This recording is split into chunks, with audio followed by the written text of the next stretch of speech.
मनुष्य के जीवन में सम्मान का बहुत अधिक महत्व है। वो उसे अपने हृदय, अपने मन से जोड़कर रखता है। कदाचित इसीलिए हम शत्रु के सम्मान पर चोट पहुंचाते हैं ताकि उसे पीड़ा पहुंचाई जा सके।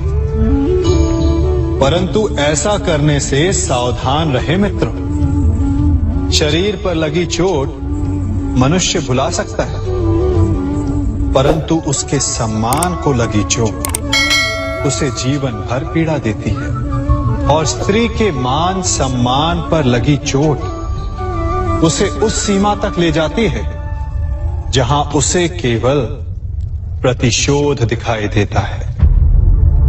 यदि अपने शत्रुओं को जीतना है तो प्रेम से जीतिए, अपने कर्मों से जीतिए।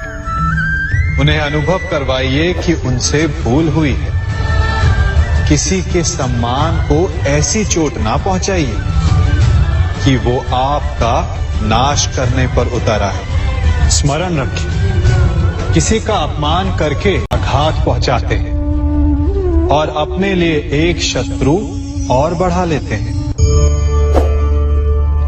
हम सब शीघ्र ही सफलता चाहते हैं, ढेर सारी संपत्ति और सुख चाहते हैं, और ऐसे में कई बार हम छोटे मार्गों का चयन कर लेते हैं। वो मार्ग जिनमें परिश्रम नहीं होता, जिनमें होता है तो केवल छल, कुटिलता और भाग्य का सहारा। जैसे कि जुआ।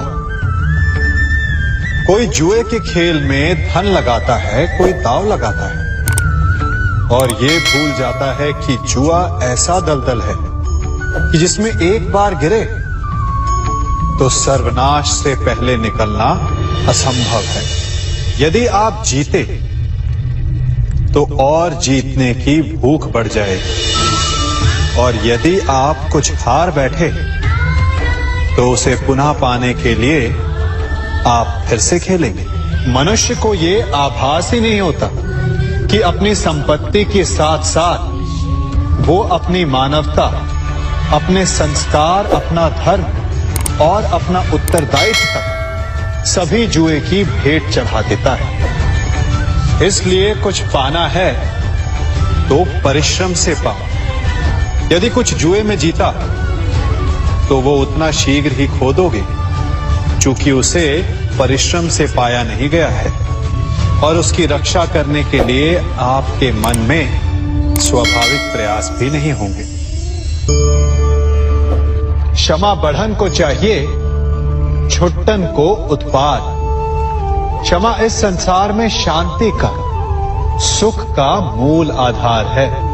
क्षमा आपके मन से प्रतिशोध और शत्रुता जैसे भावों को समाप्त करती है। परंतु क्या हर स्थान पर क्षमा आवश्यक है? क्या प्रत्येक का अपराध क्षमा करने के योग्य होता है? नहीं।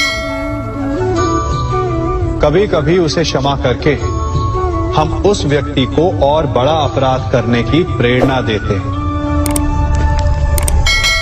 और ऐसा ही अपराध है स्त्री का मान भंग करना, जिसमें क्षमा की कोई अवस्था नहीं।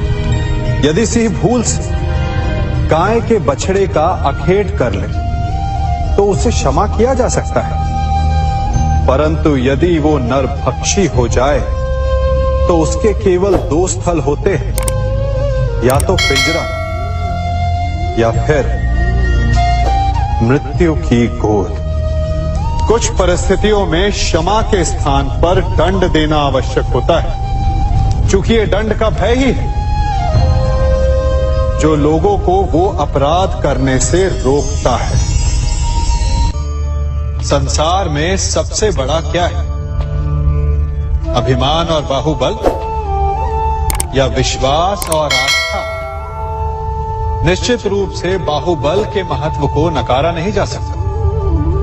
मनुष्य अपने बाहुबल से पर्वत को मैदान बना सकता है, सागर सुखा सकता है, मरुस्थल में नदियां बहा सकता है, परंतु बाहुबल को सहारा होता है विश्वास का।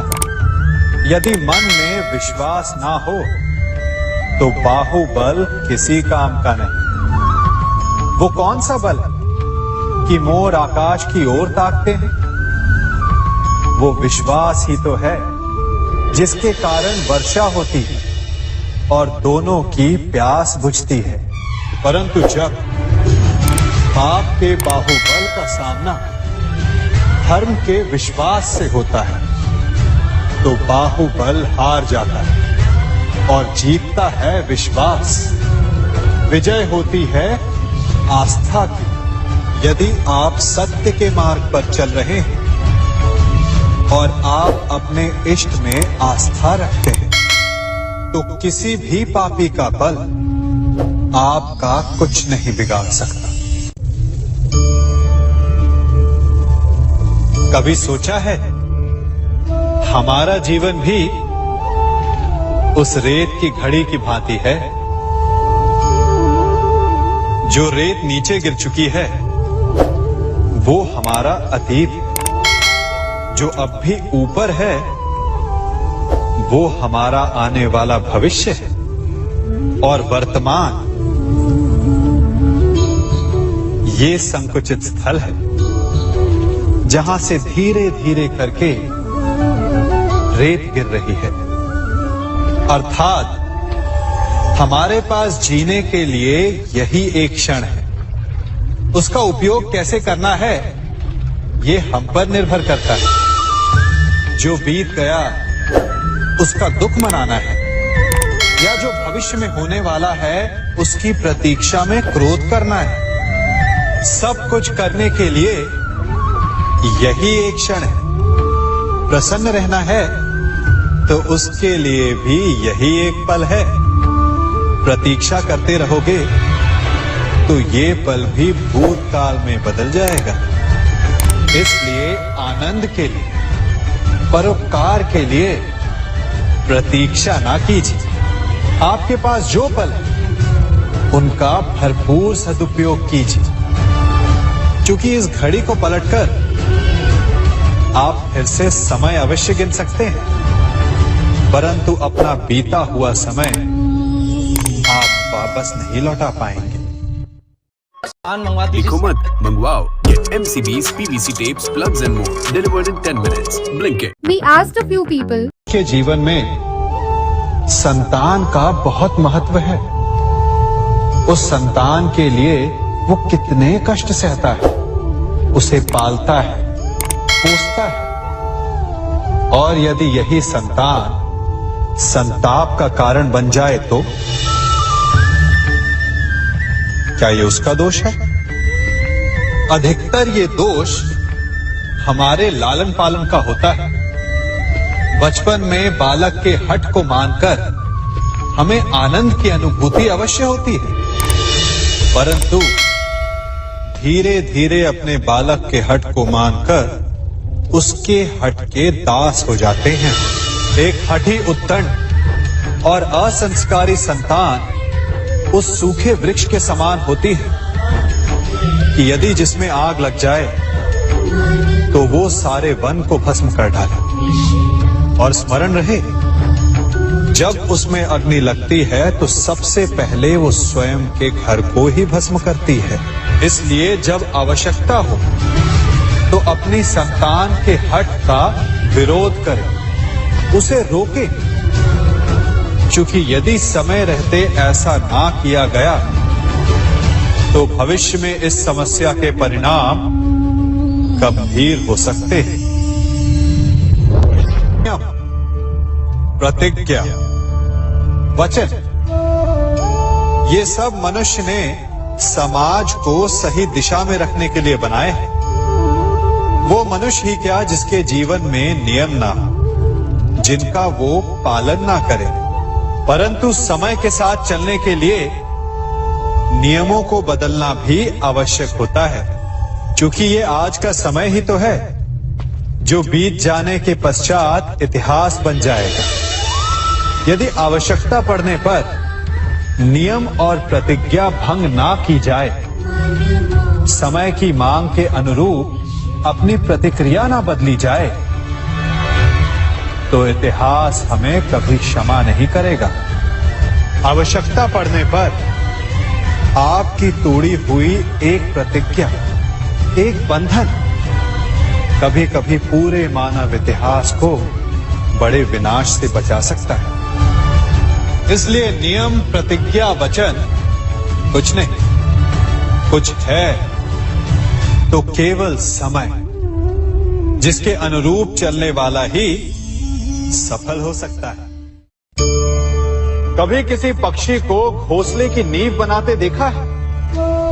अथक परिश्रम करके तिनका तिनका बिटोर कर वो पक्षी अपना घोंसला बनाता है, अपनी संतान के लिए एक सुरक्षित घर बनाता है। और फिर कहीं से तीव्र आंधी आती है, भारी वर्षा होती है और उसका घोंसला तिनका तिनका करके बिखर जाता है। फिर वो पक्षी क्या करता है? वो रोता नहीं, ना ही विलाप करता है। वो बिना विलंब करे फिर से अपना घोंसला बनाना प्रारंभ कर देता है और सफलता पाता है। फिर हम क्यों छोटी छोटी असफलता से भयभीत होकर परिश्रम करना छोड़ देते हैं? एक बात सदा स्मरण रखिएगा, हर वृक्ष कुल्हाड़ी की एक मार से नीचे नहीं गिरता, हर चट्टान घन के एक प्रहार से नहीं टूटती। सफलता पाने के लिए अनावरत परिश्रम करना ही मात्र एक मार्ग है। स्वीकारण, सत्य का स्वीकारण मनुष्य के लिए बहुत ही महत्वपूर्ण है। जब तक मनुष्य सत्य को स्वीकार नहीं करता, उसे असत्य से लड़ने की शक्ति प्राप्त नहीं होती। जब आप भोजन करते हैं तो क्या होता है? आपका पेट स्वीकारता है कि वो भर चुका है और आप भोजन करना बंद कर देते हैं।